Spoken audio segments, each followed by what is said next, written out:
El Cid, la leyenda.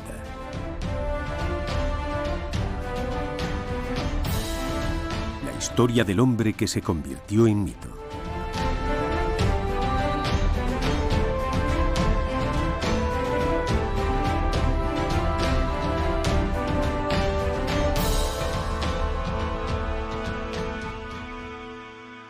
Ahora que se acerca el momento de emprender mi última cruzada, la de rendir cuentas ante Dios, es tiempo de hacer balance de mi vida. Una vida excepcional, llena de aventuras, de victorias épicas, de lealtades inquebrantables. Pero también de guerras, de muerte y de traición. Una vida que jamás soñé cuando aún era un niño en el pequeño pueblo de Vivar, y que me llevó a alcanzar las mayores cotas de poder y de gloria. Pido a Dios benevolencia en la hora de mi juicio por haber dedicado mi vida a luchar en su nombre contra el infiel.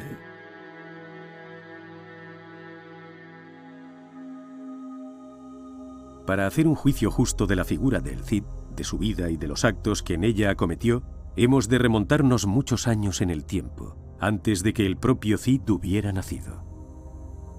Nuestra historia comienza en el Reino de Castilla, durante el siglo XI. En esa época, la que hoy conocemos como España, no era más que una amalgama de reinos dispares, en la mayoría de las ocasiones enfrentados entre sí. Hasta el siglo VIII de nuestra era, la península ibérica estaba ocupada por los pueblos visigodos provenientes del centro y norte de Europa. En el año 711, guerreros musulmanes provenientes del norte de África derrotaban al último rey visigodo, Rodrigo, en la batalla del río Guadalete, dando comienzo así a la invasión árabe de la península ibérica. Los espadatarios del rey Rodrigo lucharon encarnizadamente contra los guerreros sarracenos, protegiendo a su señor en la batalla que se libró en el río Guadalete en el año 711.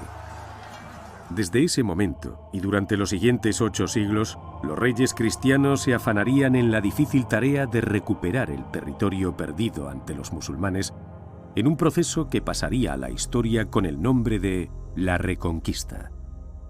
Y es en esa época convulsa donde nace una de las mayores leyendas de la Edad Media europea, el Cid Campeador. Rodrigo nació en la península ibérica en un momento en el que había bastantes reinos o taifas musulmanas y algunos reinos cristianos, como son el de Castilla, León, Galicia, Aragón o Navarra y los condados catalanes.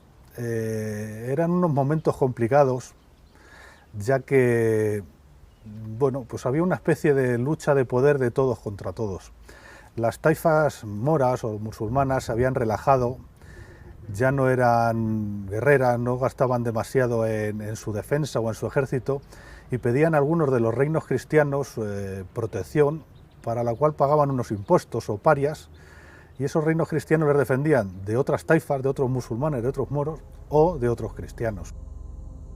Tenemos que partir de la idea de que los héroes de las epopeyas y gestas antiguas suelen ser fruto de la imaginación colectiva. Sin embargo, algunos tienen una base más o menos lejana en personas reales, cuyo mito las convirtió en figuras legendarias. Este es el caso de Rodrigo Díaz de Vivar.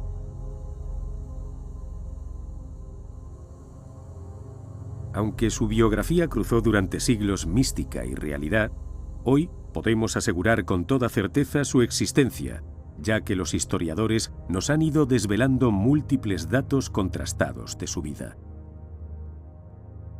La existencia de la figura de Rodrigo ha sido constatada, entre otras cosas, por la aparición de un autógrafo suyo en un texto dedicado a la Virgen María con motivo de la inauguración de la Catedral de Valencia, datado en 1098. En dicho documento podemos ver que se refiere a sí mismo como Ego Ruderico, yo Rodrigo, seguido por la palabra Campi Doctor, es decir, campeador. Pero en realidad, ¿quién fue este héroe legendario? ¿Y qué hay de cierto en toda su leyenda?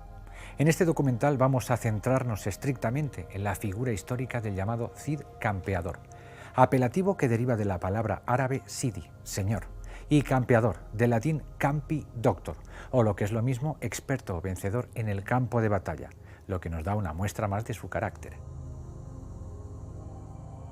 Rodrigo nació a mediados del siglo XI, hacia el año 1045, y aunque no existe evidencia documental explícita sobre el lugar de su nacimiento, recurriendo a la narrativa histórica, podemos concluir que llegó al mundo en la localidad de Vivar, un pequeño municipio a escasos kilómetros de la ciudad de Burgos.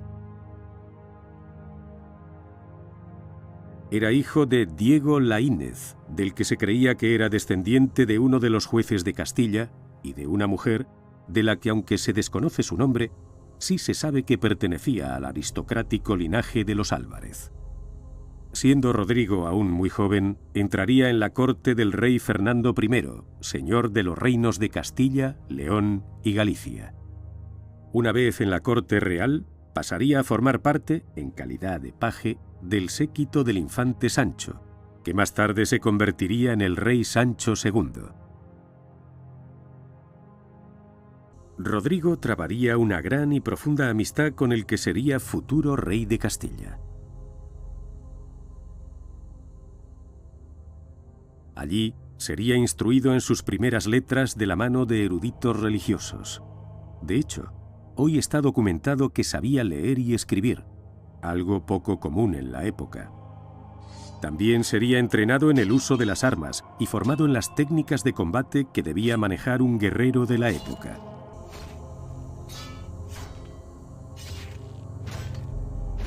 Siendo aún adolescente, pero convertido ya en un guerrero que destacaba por su maestría en el combate, sería investido caballero de la mano del propio infante, a quien acompañaría en el que sería posiblemente su primer gran enfrentamiento armado, la batalla de Graus, en el año 1063, en la que Sancho acudió en auxilio del rey de la taifa de Zaragoza, Al-Muqtadir, aliado de Castilla, contra su enemigo Ramiro I de Aragón, batalla en la que el Cid empezaría a forjar su leyenda de luchador irreductible. A la muerte del rey Fernando I, su reino quedó repartido entre sus tres hijos. Sancho II, el primogénito, se convertiría en rey de Castilla, Alfonso VI, segundo hijo varón, en rey de León, y García II, el menor, pasaba a convertirse en el rey de Galicia. Sin embargo, la paz entre los tres herederos de Fernando duraría poco. Pronto empezarían las tensiones entre los hermanos, disputándose la supremacía sobre los reinos heredados a la muerte de su padre, que desembocarían, cómo no, en enfrentamientos militares. Sería durante estos enfrentamientos entre los tres reyes hermanos cuando el ya convertido en rey, Sancho II, que le profesaba una fe ciega, encumbraría a Rodrigo hasta los puestos de mayor responsabilidad de su corte, siendo finalmente ascendido al cargo de escudero real. Sería en las batallas de Llantada y Golpejera en las que Rodrigo jugó un papel destacado, cuando Sancho se adueñó de los reinos de sus hermanos, León y Galicia.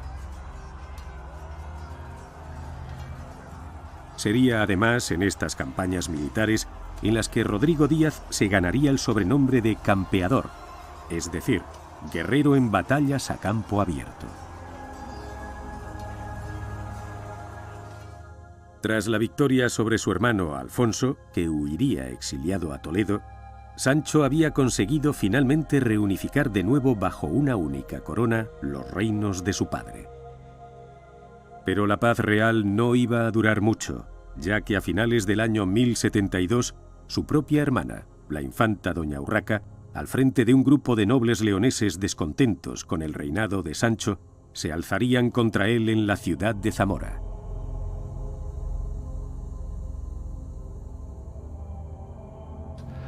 El tema principal con doña Urraca yo creo que es más bien, más que el personaje histórico, la figura que ha quedado para la literatura, ¿no? Como una mujer un poco pérfida, porque se supone que ordenó matar a su hermano Sancho durante el cerco de Zamora.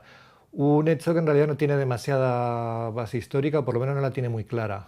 Pero lo importante en este tema de Urraca y del Cid en general más que lo que ocurrió realmente es lo que ha quedado para la narrativa, ¿no? Que los personajes se han cargado de mito y Urraca ha quedado un poco como la mala de la película, la que hizo matar a su hermano Sancho para conservar el poder en Zamora.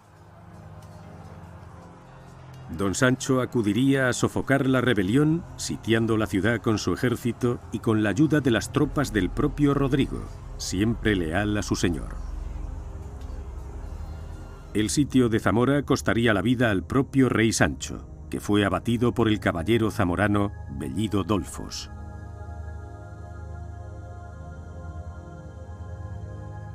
Con Bellido Dolfos ocurre un poco lo mismo que con Urraca o con el propio Cid, que es un personaje más literario que otra cosa. De hecho, probablemente ni siquiera existió. No hay mucho acuerdo al respecto, pero yo creo que es un personaje literario y es un arquetipo antiquísimo, el traidor que decide el destino de la guerra más allá del campo de batalla, ¿no? de una forma pues artera.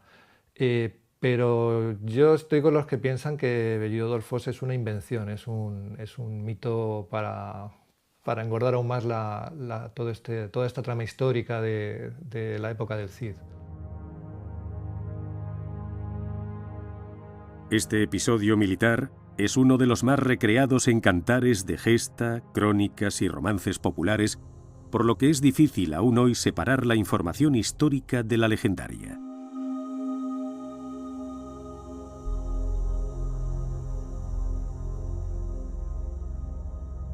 Rey Don Sancho, no digas que no te aviso, que de dentro de Zamora un alevoso ha salido. Llámase Bellido Dolfos, hijo de Dolfos Bellido. 4 traiciones ha hecho, y con estas serán 5, si gran traidor fuera el padre. Mayor traidor es el hijo. Gritos dan en el real, que a Don Sancho han malherido. Muerto le ha Bellido Dolfos, gran traición ha cometido. Des que le tuviera muerto, metióse por un postigo. Por las calles de Zamora va dando voces y gritos. Tiempo era, doña Urraca, de cumplir lo prometido. La repentina muerte del rey hizo que Alfonso regresara de su exilio para ocupar el trono de su hermano muerto. Fue la muerte de mi señor, hermano y amigo, el rey Sancho, la que cambiaría para siempre el rumbo de mi vida. Aunque era generalizada la sospecha de que tras la muerte del rey estaba la oscura y larga mano de su propio hermano Alfonso, nadie osaba decirlo en público. Solo yo, por el cariño que profesaba al que hasta entonces había sido mi señor, tuve el coraje de pedir cuentas al nuevo rey de Castilla. Y ese sería el inicio de mi calvario, pero también de mi gloria. Es bastante probable que Bellido Dolfos existiese y fuese un enviado de Urraca, la hermana de Sancho, ya que no estaba de acuerdo con las expectativas de su hermano de conquistar o de tener bajo su mando Castilla, León y Galicia. No sabemos si Bellido Dolfos se llamaba así, pero sí que hubo algún tipo de enviado o emisario que fue el que acabó con la vida de Sancho y cambió la historia de la península.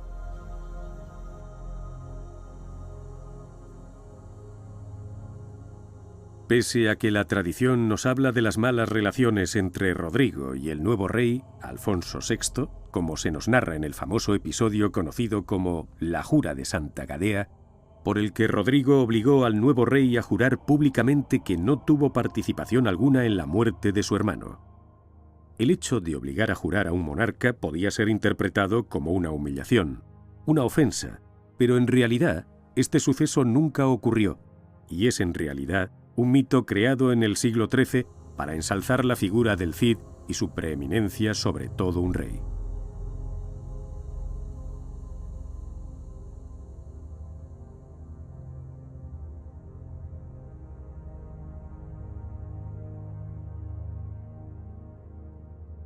Bueno, de la veracidad de la Jura de Santa Gadea no hay nada escrito, no hay documentación que digamos que eso fuera, que pudiéramos agarrarnos a esa documentación para decir que existió esa jura. Pero lo que sí es cierto que las leyes antiguas romanas tenían eso, era tal el caos que había de muertes que el veneno y el cuchillo actuaban continuamente. Entonces, para librarse de esas matanzas, regicidios, pues se sacaron leyes. De momento quedaba el excomulgado el que incitara al regicidio, ¿no? El que aconsejara, incitara o pagara para que se le matara al rey, quedaba excomulgado de momento. Y luego tenía que jurar ante la corte o ante algo sagrado de que no había tomado parte ni directa ni indirectamente de ese regicidio.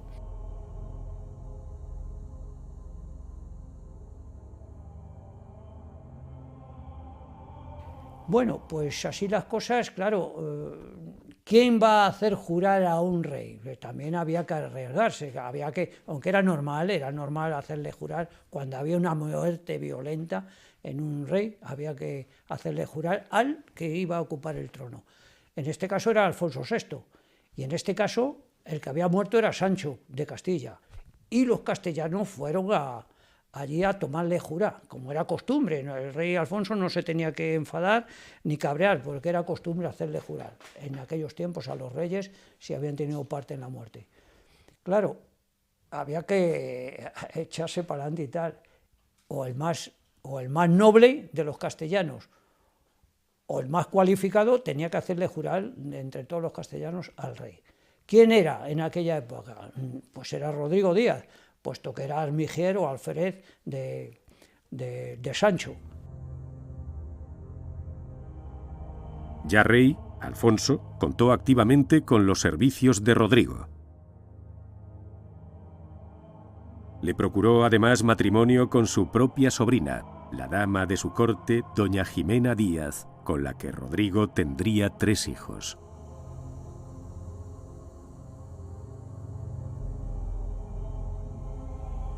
Jimena Díaz, como se llamaba a causa de su matrimonio con Rodrigo, era hija de un noble asturiano y de Cristina Fernández. Probablemente se casó Rodrigo con Jimena por amor, ya que las arras son el documento que se hace con los bienes que el marido otorgaba a la mujer en el momento de su matrimonio. Las arras que le concedió a Rodrigo a Jimena eran muy superiores a las que las leyes de Castilla dictaban en aquellos momentos. Rodrigo se acogió a las de León y como mínimo cedió la mitad de sus bienes a su mujer. Le otorgó también el cargo de embajador en el reino taifa de Sevilla en el año 1079, con la misión de cobrar las rentas que le adeudaba el entonces rey árabe Al-Muqtamid. Todo esto nos demuestra que, contrariamente a la leyenda popular, las relaciones entre rey y vasallo eran por aquel entonces excelentes. Pero si esto era realmente así, ¿qué fue lo que causó la feroz enemistad que surgiría entre ambos? Pues esencialmente sus disputas tuvieron origen en razones políticas y militares. Tras 10 años de fiel vasallaje a su rey, Rodrigo decidió por iniciativa propia emprender una campaña militar sobre las tierras de Gormaz, en Soria, en manos cristianas que habían sido atacadas por musulmanes procedentes de la taifa de Toledo. Bueno, las relaciones entre cristianos y musulmanes en aquella época, pues podemos verlas a varios niveles. Tengamos en cuenta que es una época en la que la guerra es una actividad económica cotidiana. O sea, no era cuestión de si iba a haber guerra o no, sino cuándo llegaba, pero siempre la había. El saqueo de frontera y tal era constante y era parte del intercambio económico de la época.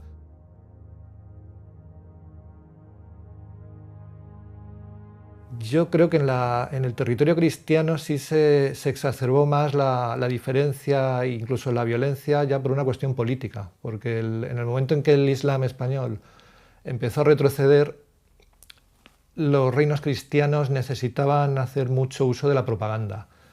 Y como sabemos, por desgracia, los factores religiosos y raciales funcionan bien para eso, para promover, para hacer que la gente coja una espada o una lanza y vaya a la guerra, ¿no? El Cid había emprendido esta campaña de rescate a pesar de ser consciente de que el agresor, Al-Qadir, era un regente musulmán que contaba con la protección explícita del propio rey Alfonso.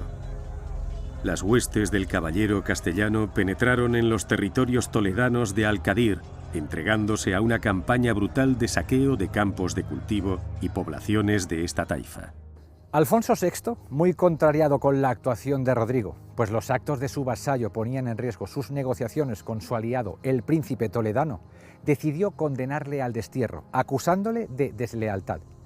De este modo, el noble castellano abandonó sus tierras y marchó al destierro en busca del señor a quien ofrecer sus servicios y su extensa experiencia en el terreno militar.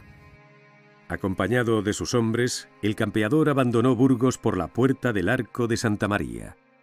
El cantar del mío Cid hace salir al Cid por este lugar después de haberse hincado de rodillas ante la antigua catedral románica y haberle rezado a Santa María. Acabada la oración, al punto cabalgaba. Salió por la puerta y el Arlanzón cruzaba. Más tarde se dirigió a San Pedro de Cardeña, donde se hallaba refugiada su esposa, doña Jimena, con sus 3 hijos pequeños, con el fin de poder despedirse de su familia.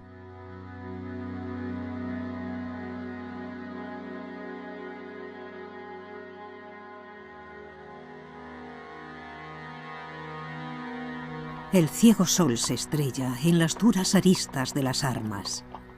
Llaga de luz los petos y espaldares y flamea en las puntas de las lanzas. El ciego sol, la sed y la fatiga, por la terrible estepa castellana, al destierro con 12 de los suyos, polvo, sudor y hierro, el Cid cabalga.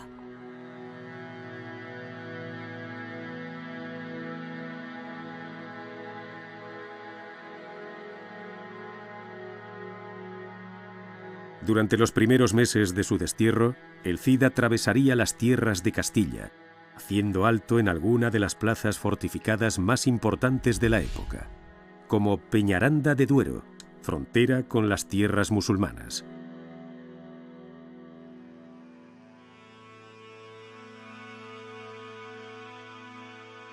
Posteriormente, las huestes del Cid pasarían cerca de la villa de Atienza, a la que denomina una peña muy fuerte. Es muy posible que la Castejón a la que se refiere el cantar donde se alojó el Cid en su destierro sea en realidad la villa de Jadraque. Aunque su castillo es denominado del Cid, en realidad su construcción es muy posterior a la época de nuestro héroe, ya que fue edificado en el siglo XV por el cardenal Mendoza. A la mañana siguiente se ponen a andar. En la llamada Medina se iban a albergar. Aunque el cantar cita a Medinaceli como plaza castellana, en realidad fue territorio musulmán en vida de Rodrigo, ya que Medina, muy importante por su posición estratégica, no fue tomada por Alfonso VI hasta el año 1104, 5 años después de que el Cid muriera en Valencia. Algunos estudiosos creen que el autor del cantar, o uno de los autores, pudo ser de Medinaceli.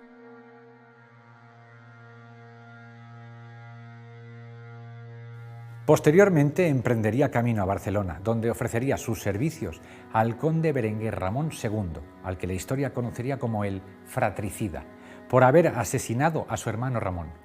Finalmente, sin embargo, no se llegó a un acuerdo entre ambos, debido, al parecer, a una imposición de Berenguer Ramón, que lo ponía ante la posibilidad de, eventualmente, tener que luchar contra Alfonso VI, a quien él siempre reconoció como su señor.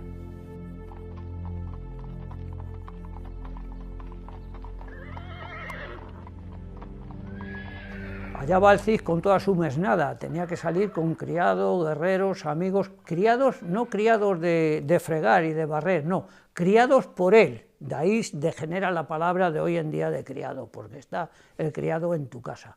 El criado por él le enseñó a manejar las espadas, él le enseñó a comportarse como un caballero. Bueno, pues así como decíamos, atraviesa toda la estepa castellana y va a Zaragoza, y allí la acoge con los brazos abiertos el rey de Zaragoza, que ya le conocía y ya era amigo de él, y había luchado codo con codo en Graus, y le conocía por su destreza y su valentía y el afecto que le tenían sus hombres. En Zaragoza el Cid es feliz, ¿no? Allí manda los ejércitos, reestructura todas las defensas de Zaragoza y hace la guerra con los colindantes que le manda. Es una espada mercenaria, el Cid y sus hombres son mercenarios, ¿no? Luchan por dinero. Y aunque pudiera parecernos extraño que un caballero cristiano se pusiese al servicio de un rey musulmán, esto no era en absoluto infrecuente en aquella época, pues las cortes musulmanas se convirtieron a menudo en refugio de los nobles de los reinos cristianos del norte. Bueno, es significativo en la historia de Rodrigo, y es un hecho que ha sido siempre muy difícil de encajar con su figura como adalid, como héroe cristiano y ejemplo del caballero de la fe, ¿no? El hecho de que fue mercenario durante muchísimos años de los emires de Zaragoza y que en ese cargo se ocupó de derrotar ejércitos, sobre todo aragoneses, pero también castellanos. Y claro, ¿cómo encajas eso con la figura de un caballero cristiano? Seguramente en su época no costaba tanto, debía ser algo bastante normal. Incluso la aristocracia de los reinos cristianos admiraba el refinamiento de los musulmanes y adoptaban sus usos.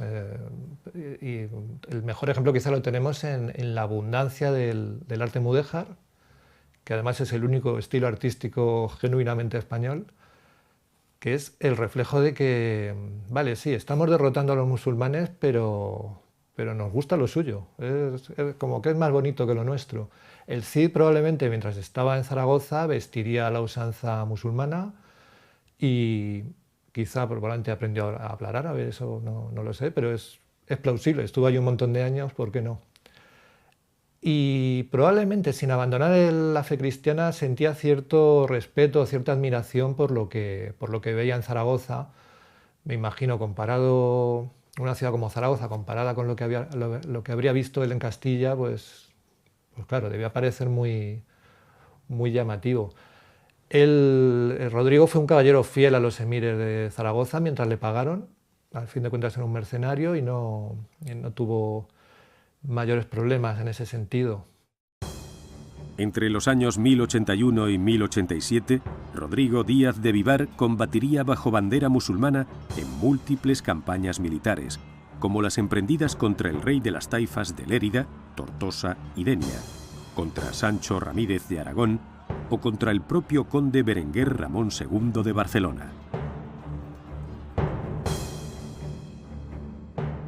Rodrigo Díaz de Vivar tenía una relación buena con Al-Mustadir, que era el rey de la taifa de Zaragoza, ya que en algunas ocasiones había salido en su ayuda o había acudido en su ayuda por orden de su rey, primero de Fernando I y después de Sancho II, con lo cual en su destierro era un lugar natural que le acogiesen en Zaragoza y le pusiesen al frente de sus ejércitos.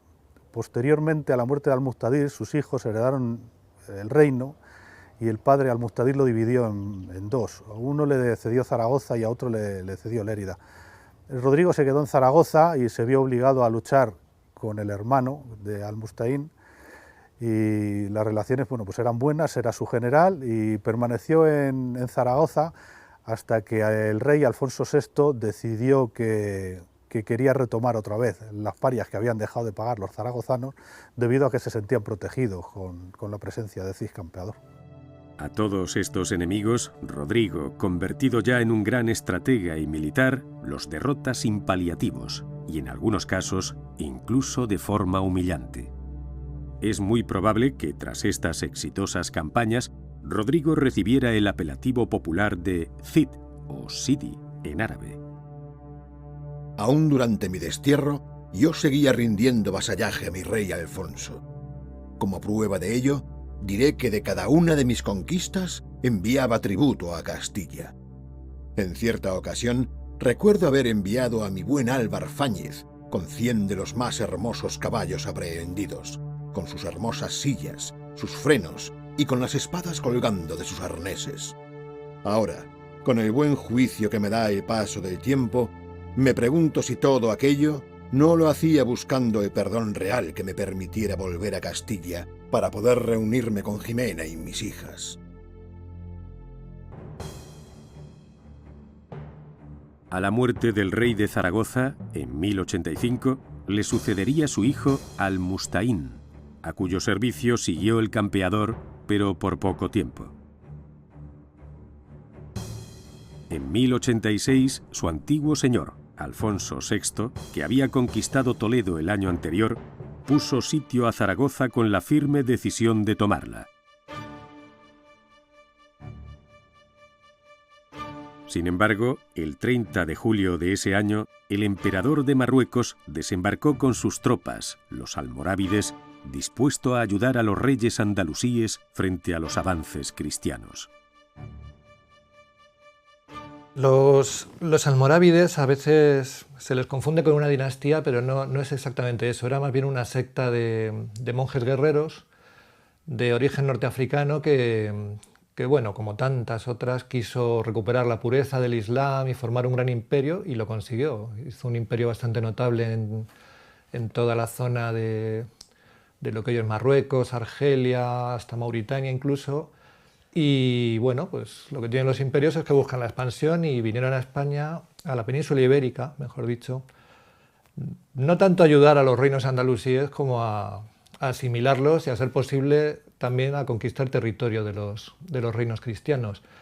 Eran combatientes muy duros, muy fanáticos, y un hueso realmente duro de roer, y coincidió con el momento histórico del Cid y permitió también darle lustre a su figura, claro, porque él se enfrentó a ellos y los derrotó, lo cual fue un suceso muy, muy llamativo en el momento, porque hasta ese instante no habían perdido realmente ninguna batalla los almorávides, y detuvo la expansión. No, tampoco los derrotó que los desbaratara, pero los frenó, y en cierto modo permitió que la reconquista siguiera adelante, sobre todo para Aragón, curiosamente, que es quien sacó mayores beneficios de las campañas del Cid y del Cid contra los almorávides. Lo curioso de los almorávides es que les ocurrió una cosa también es muy típica, ¿no? Llega la primera oleada como guerreros muy fanáticos, muy, muy creyentes, se instalan en Al-Ándalus y se refinan y se vuelven blandos. Y un tiempo después llega otra oleada de otros fanáticos distintos que les derrotan a ellos a su vez, los almohades en este caso.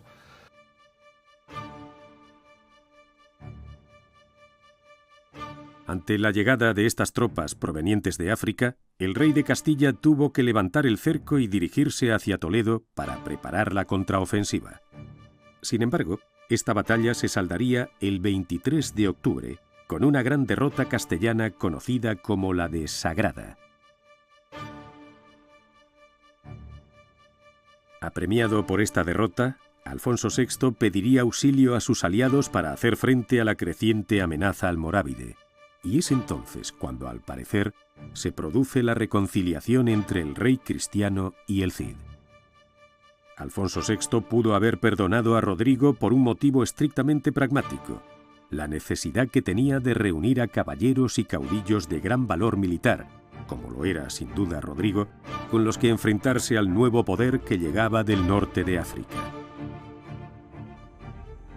El campeador recibiría, pues, el mandato de expulsar del territorio valenciano a todos los aspirantes al dominio de la zona, bajo la promesa de poder adueñarse de todas las tierras que conquistase el Levante bajo el nombre del rey. El Cid cumpliría este mandato a la perfección, ganando para el rey y para sí mismo los territorios de Sagunto y Alpuente, lo que le permitió mantener y financiar a su propio ejército sin que el rey tuviera que aportar ni un solo sueldo.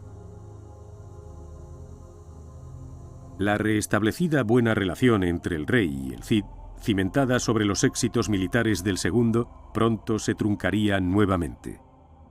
Alfonso había acudido a defender el castillo de Aledo, ubicado en la actual Murcia, del cerco al que estaba siendo sometida por las tropas almorávides.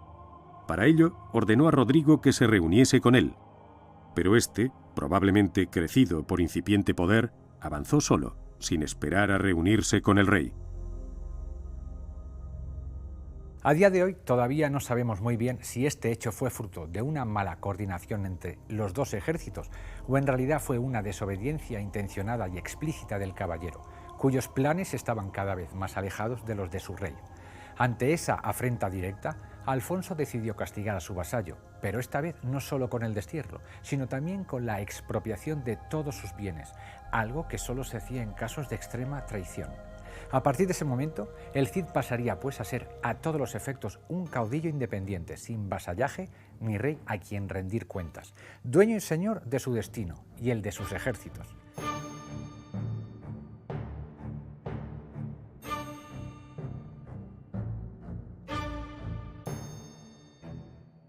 El caso de Aledo depende mucho de cómo se analice. Se ha dicho que el Cid no acudió porque no le dio la gana, porque no quiso. Otros dicen que simplemente hubo un problema de comunicaciones y llegó tarde. Eso habría que estar en la piel de los protagonistas para saber qué ocurrió realmente. Yo personalmente pienso que fue más un malentendido porque el Cid no era un hombre que se escabullera de la lucha, entonces no tenía ningún motivo para no ir a la batalla. Pero las consecuencias que sí conocemos sí fueron importantes, porque efectivamente a Rodrigo le desposeyeron de sus bienes, le desterraron otra vez, y eso fue el disparador de la campaña al final sobre Valencia, que tuvo unas consecuencias históricas notables, porque bueno, arrebató una ciudad muy importante a los musulmanes, supuso una quiebra en la ofensiva de los almorávides, que hasta ese momento no se habían podido detener, y fundamentalmente le facilitó mucho las cosas a Aragón en su expansión hacia el sur, que hasta ese momento estaba muy parada. Y después de los episodios de Valencia y la serie de batallas que hubo en toda la región, es verdad que esa parte de las taifas que había resistido muy bien hasta ese momento quedó muy debilitada. La ruptura con el rey Alfonso fue percibida como una posible debilidad de Rodrigo por sus enemigos, tanto moros como cristianos, quienes aprovecharon para atacarle. La respuesta del de Vivar fue contundente, derrotando a todo aquel que desafió su hegemonía, lo que le sirvió para consolidar sus fortalezas en Levante. A raíz de estos hechos, el Cid se convirtió en la figura más poderosa de todo el territorio oriental de la península, estableciendo un protectorado sobre Levante que tenía como áreas que habían de rendirle tributo a Valencia, Lérida, Tortosa, Denia, Albarracín, Alpuente, Sagunto, Xérica, Segorbe y Almenara. Ante el enorme poder y riqueza que empezaba a atesorar el caballero, en mayo de 1092 Alfonso VI decidió apropiarse por la fuerza de Valencia, para lo que selló alianzas con otros líderes regionales, entre los que se encontraban Ramón Berenguer, Sancho Ramírez y la flota de Génova y Pisa. Frente a este ataque combinado orquestado por su otrora rey, la victoria del Cid, genio militar indiscutible, fue inapelable y su venganza terriblemente cruenta. Arrasó las tierras de Calahorra y Nájera e incluso llegó hasta la ciudad de Logroño, sembrando el terror a su paso. La repercusión de su derrota a manos del que había sido su vasallo en el ánimo del rey Alfonso fue inmediata. Escribió al Cid una carta perdonándole y reconociéndose a sí mismo como culpable de sus desavenencias. Y por fin llegó lo que tanto ansiaba: el perdón de mi rey y señor. Ante eso, yo no podía hacer otra cosa que clavar mis rodillas y mis manos en el suelo y poner a su servicio mi espada y todas las de los que conmigo estaban. Se avecinaban sin duda tiempos difíciles, y en esos momentos debíamos estar unidos de nuevo defendiendo la causa de la cristiandad. Tras la sucesión de victorias y conquistas llevadas a cabo por Rodrigo, ya ninguna fuerza cristiana se podía oponer al Cid, y solo el potente imperio almorávide, por entonces en la cima de su poderío militar, podía hacerle frente. Fue precisamente la amenaza almorávide lo que definitivamente llevó al Cid a dar un paso más en sus ambiciones en Levante. Superando la idea de crear un protectorado sobre las distintas fortalezas de la región, decidió conquistar la ciudad de Valencia para establecer su señorío hereditario no sometido a ningún rey cristiano.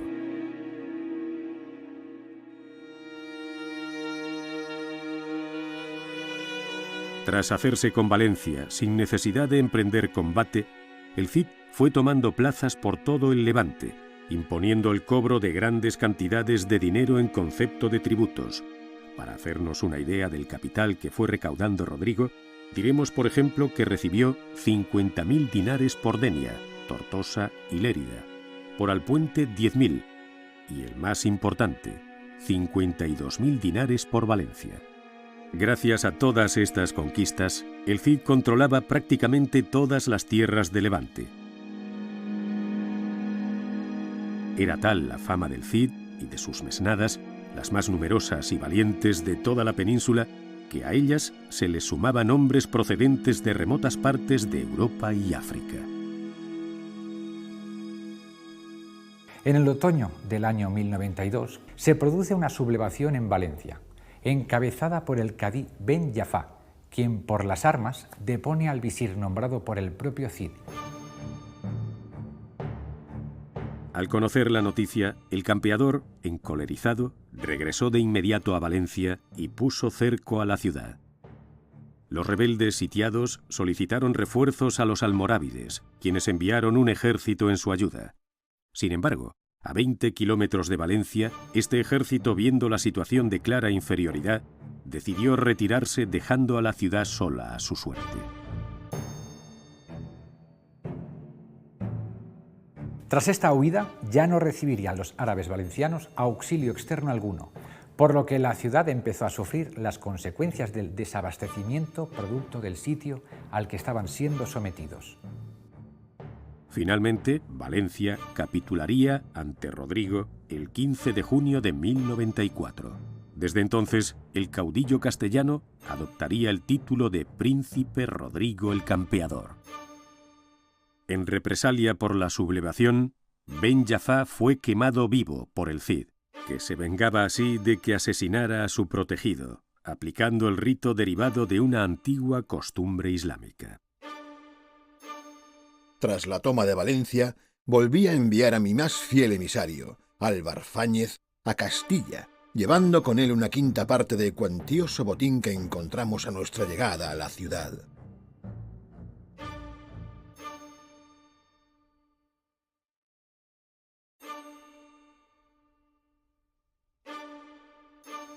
Álvar Fáñez, Áñez o Yáñez es otro añadido al mito del Cid. El personaje existió realmente, era un importante capitán del ejército castellano, pero la verdad es que nunca fue el lugarteniente ni la mano derecha del Cid. De hecho, incluso puede que no coincidieran casi nunca. Incluso puede que ni siquiera se llevaran bien.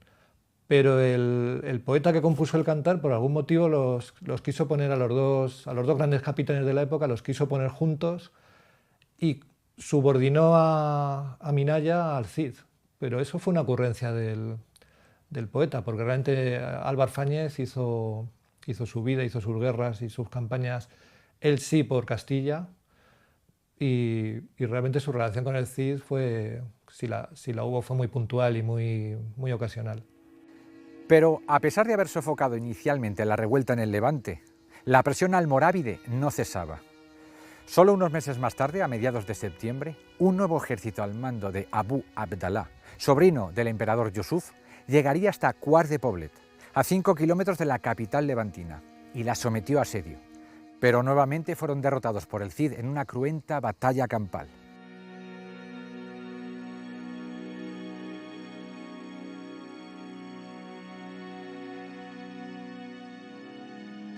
Rodrigo Díaz de Vivar ganó todas las batallas a las que se enfrentó, probablemente por eso le llaman el no vencido, y esta no fue una menos. Efectivamente, llevaba a Valencia asediada algún tiempo, estaban en época de Ramadán, y llegó un momento en que ya el asedio empezó a endurecerse, y aunque Rodrigo Díaz de Vivar se supone que había pedido ayuda al rey Alfonso VI, no había tiempo a que llegase, con lo cual, como en todas sus otras batallas, inventó una estratagema, una estrategia para ganar la batalla y deshacerse con el asedio. Con sus ejércitos salió por la noche por la zona sur de Valencia, que no estaba asediada, no estaba vigilada por los almorávides, y dando un amplio rodeo se situó en la parte trasera de sus ejércitos y sus campamentos. A la mañana siguiente, como había ordenado, un grupo de soldados salió de Valencia para hostigar a los moros y que estos les persiguiesen. El grueso del ejército moro salió, almorávide, salió en persecución de estos caballeros que habían salido de Valencia, y en ese momento Rodrigo Díaz de Vivar, con estandartes de su rey, que no era realmente el que estaba atacando, atacó por la retaguardia a los campamentos almorávides, y estos, pensando que eran el grueso del ejército cristiano, salieron huyendo despavoridos. De esta manera ganó la batalla prácticamente sin bajas cristianas, aunque creo que con muchas bajas almorávides, y los echó al mar. Fue otra de sus batallas, quizá una de las más importantes y conocidas, puesto que se produjo allá en Valencia, y que se ganó con la estrategia y la planificación y no con la fuerza. De nuevo, a finales de ese mismo año, nuevos disturbios ocasionados por musulmanes convencieron al Cid a fijar su residencia permanente en Valencia, más concretamente en el Alcázar, así como a disponer de la mezquita para ponerla bajo la advocación de Santa María.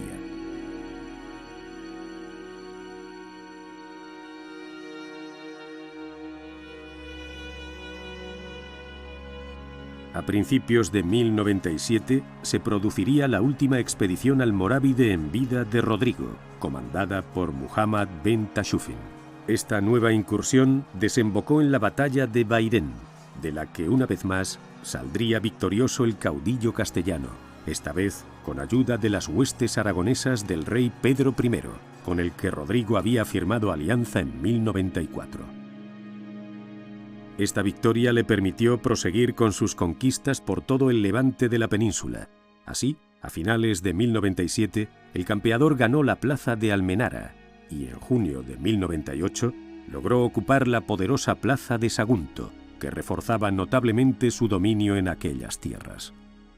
La intensa actividad guerrera de Rodrigo y las secuelas de las graves heridas padecidas años atrás en la batalla de Daroca mermaron ostensiblemente su salud, al punto de que meses después de la rendición de Valencia, su deterioro físico era patente. También había ayudado a este declive la muerte de su hijo Diego en la batalla de Consuegra, 2 años antes, muerte que le había sumido en una profunda tristeza. Dios, a quien con tanto ahínco había querido siempre servir, me quitó demasiado pronto lo que más quería. Con Diego se fueron mis ganas de vivir, la continuidad de mi obra y mi apellido. Ya no me quedaban fuerzas ni ilusiones para batallar, mas aún presintiendo que el final estaba ya cerca.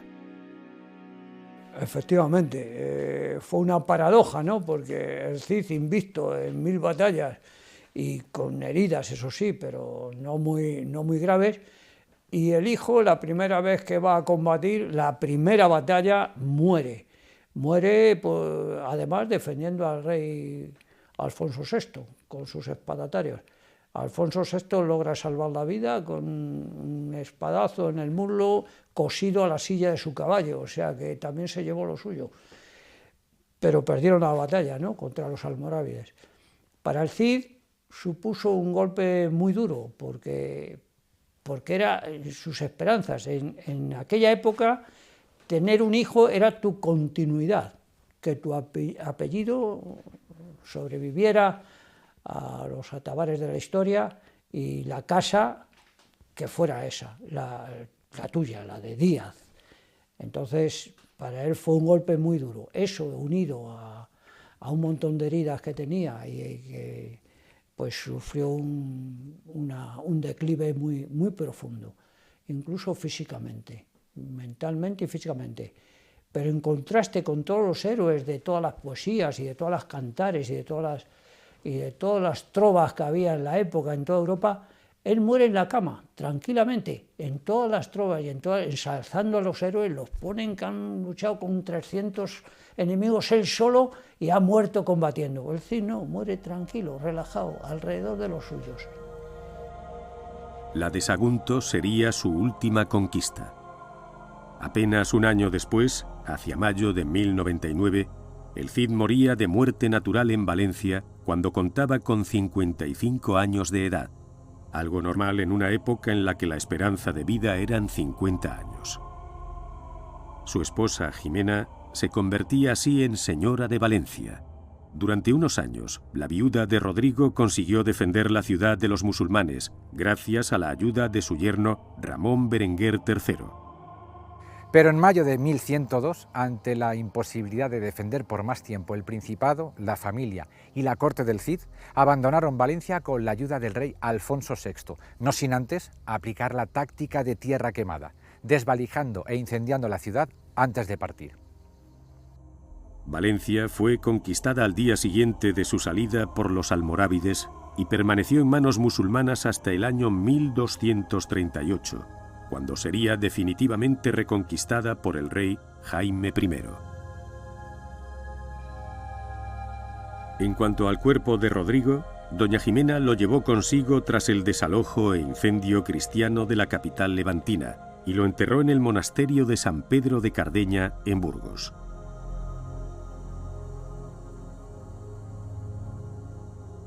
En 1808, durante la Guerra de la Independencia, los soldados franceses profanaron su tumba, pero finalmente, y tras diversos traslados, desde el año 1921, sus restos reposan junto con los de su esposa doña Jimena en el crucero de la Catedral de Burgos.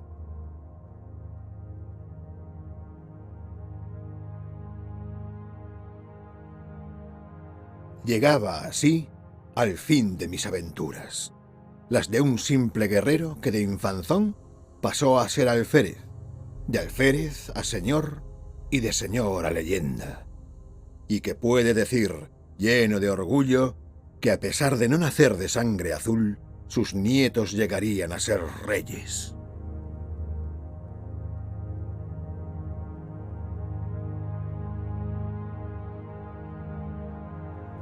Tras su muerte y durante los siglos venideros, la figura del Cid se fue agrandando, dando paso a innumerables leyendas, muchas de ellas sin base histórica, sobre su vida y sus campañas militares, que pronto arraigaron en la cultura popular. A ello contribuyó especialmente un género literario, la poesía épica, y especialmente el Cantar del Mío Cid, obra anónima escrita alrededor del año 1200, es decir, 100 años después de la muerte del Cid. Se trata de una obra compuesta de 3.730 versos que relata las hazañas heroicas inspiradas libremente en la vida del caballero castellano, y lo que en él se cuenta, aunque con tintes de ficción, refiere en realidad los episodios históricos más relevantes de su vida. En el poema se magnifican sus hazañas para crear la figura del héroe que ha llegado hasta nuestros días. El Cantar de Mío Cid no es que forme parte de la leyenda del Cid, es que el cantar es la leyenda. El cantar unido a una serie de poemas y romances es el que forma esta figura que al final, más que histórica, es muy literaria y muy mítica. El Cid es el arquetipo del caballero cristiano y del caballero castellano. Es un elemento propagandístico de primer orden para el reino de Castilla. Entonces, en ese sentido, el cantar es sobre todo una gran obra de propaganda, una propaganda muy, muy hermosa, muy bien hecha, que mezcla elementos históricos con invenciones y con medias invenciones, pero lo hace bien, lo hace con talento. Es una obra que luego se ha utilizado posteriormente, incluso muy posteriormente, para añadir más mito a la formación de un espíritu nacional, ¿no? Teniendo en cuenta que el Cid es un héroe castellano, luego se convirtió en un héroe español y ha sido muy, muy utilizado en ese sentido propagandístico, pero tiene lógica, porque ya desde el principio la figura del Cid como personaje literario ha sido sobre todo un elemento de propaganda política que justifica pues, la misma existencia de un reino, su expansión, su formación. No es algo exclusivo de Castilla, por supuesto. En la historia siempre se hacen estas cosas, crear un héroe nacional que encarne los valores que supuestamente tiene esa nación. Además del Cantar de Mío Cid, los otros 3 textos de su género que han perdurado y que nos hablan de las andanzas del héroe castellano son Las Mocedades de Rodrigo, con 1.700 versos, el Roncesvalles, de unos 100 versos, y una corta inscripción de un templo románico conocida como Epitafio épico del Cid.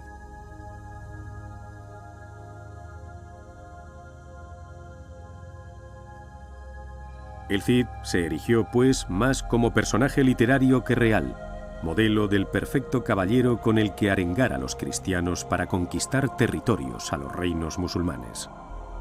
De todas las leyendas que han llegado hasta nuestros días, a la ya mencionada de la Jura de Santa Gadea, se le añaden otras como las que hace referencia a su triunfo en una batalla, después de muerto, y que nos narra cómo una mañana, mientras Rodrigo reconocía el campo de batalla sitiado por el enemigo musulmán, una flecha perdida le alcanzó, y el Cid cayó herido de muerte. Sabiendo de su propio final, aún tendría el valor para indicar a sus hombres una última estratagema. Ordenó que embalsamaran su cuerpo y que, ya muerto, cabalgara sobre su caballo Babieca en la siguiente batalla, comandando a sus tropas. Toda la noche, continúa la leyenda, sonaron los tambores moros para animar a los combatientes, seguros de la victoria, sabedores de que el Cid había sido abatido.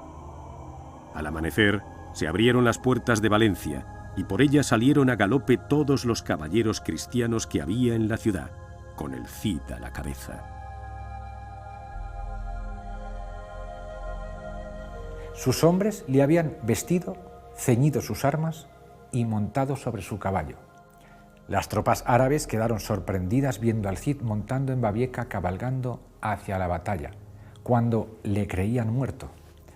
Fue tan grande el miedo que cundió entre las tropas que huyeron presa del pánico, creyéndole inmortal. De esta forma, el Cid campeador había ganado su última batalla. Otro de los episodios populares sobre la figura del Cid es la de la afrenta de Corpes.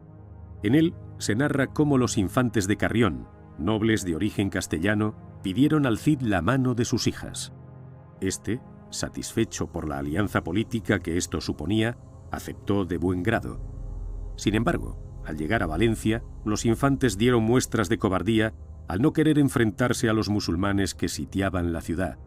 Cobardía que quedó demostrada una vez más al asustarse de un león amaestrado propiedad del Cid.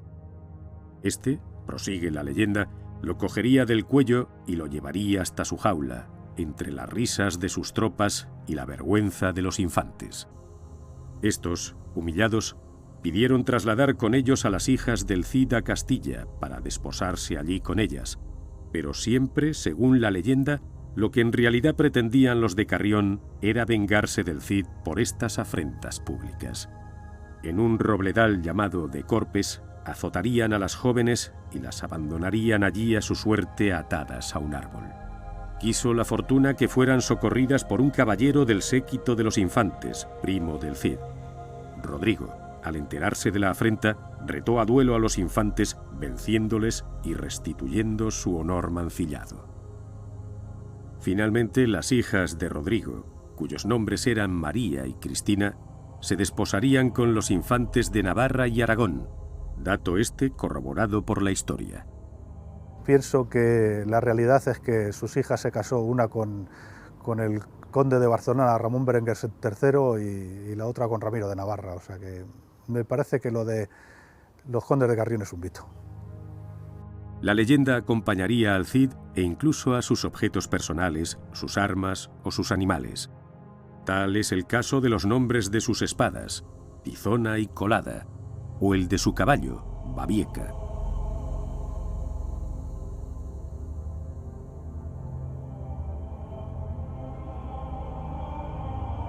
Todas estas leyendas consiguieron que la figura del Cid fuera considerada a través de los siglos como la de un auténtico superhombre, modelo de reyes y caballeros cristianos en la Edad Media. Su fama llegaría a ser tal que en el siglo XVI se produjo incluso un intento de canonizarlo.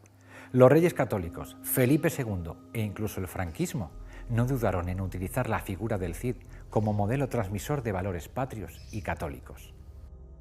El 24 de julio de 1955, el general Franco inauguró en Burgos el monumento a Rodrigo Díaz de Vivar, entre una parafernalia propia de las dictaduras. En el discurso que pronunció no dudó en afirmar que el Cid representa el espíritu de España y encarna todos los ideales patrios. La figura mítica del Cid, no la real, la figura creada por la literatura y la historiografía, puede encarnar ciertos valores de cierta España, pero obviamente no representa ni a todo el país, ni a todos los españoles, ni a todas las épocas que ha tenido este país a lo largo del tiempo, porque es un país que ha cambiado mucho con los siglos. Pero claro, todos los estados necesitan mitos y necesitan héroes para justificarse, son símbolos a fin de cuentas que intentan representar lo que se supone que es ese país. El Cid es uno de esos símbolos y se ha usado mucho, pero mucho en un sentido propagandístico.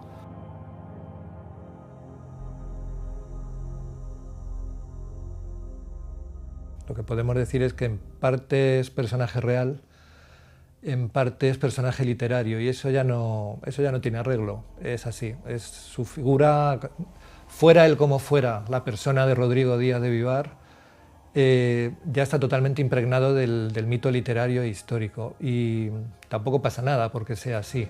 900 años después de su muerte, el campeador sigue siendo objeto de controversias.